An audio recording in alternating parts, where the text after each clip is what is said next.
my years of experience, I've never quite encountered anything like the coronavirus.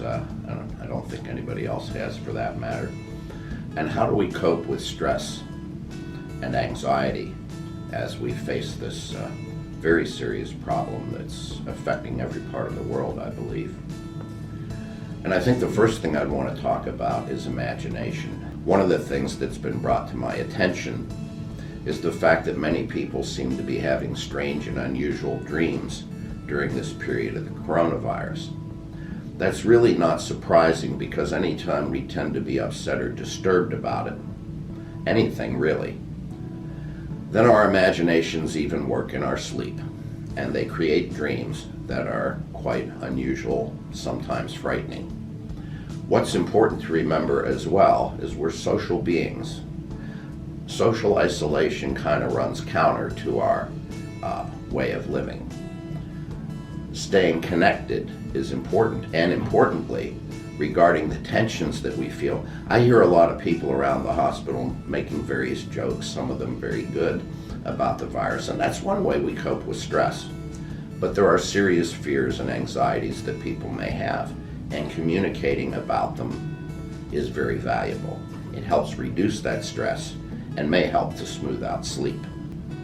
In addition, we're blessed with modern technologies, so although we're isolated from one another, there are such things as FaceTime and Zoom that can help us be connected to one another, if only from a geographic distance.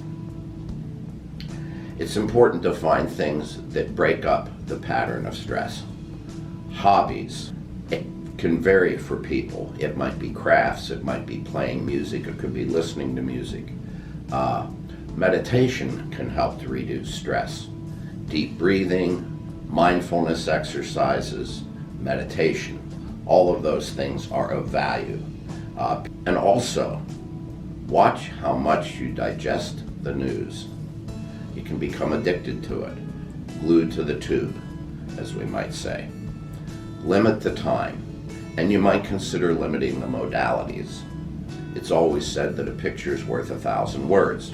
It might be better to get the news from a printed source off the internet. It might be better to get news from a newspaper, rather than to watch some of the graphic and really rather disturbing pictures of hospitals that are overrun in New York City.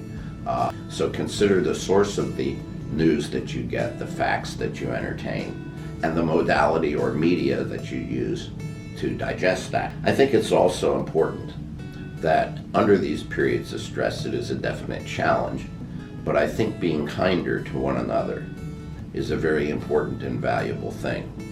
And to give yourself a positive feeling during this crisis, maybe adopt someone in your neighborhood who might be somewhat isolated, who might be older. Check in on them. You can check in on them by phone. You can offer to maybe help them with things such as getting groceries, non-contact deliveries. Put the box on the front porch, ring the doorbell, and you can help them out in that way. So there are many things that we can do of a positive nature that helps to turn this crisis from being a catastrophic thing. It is very, very serious, no question about it. But don't let your imagination run wild with you. We do need to respond. We need to respond reasonably. We do need to follow the guidelines that are put out for us. And by doing those things, we can help ourselves get through this. And remember, although we are socially distant, we're not isolated. We're all in this together. So I thank you, and hope you have a great day, and I hope this thing does not become as big a monster as we're afraid of.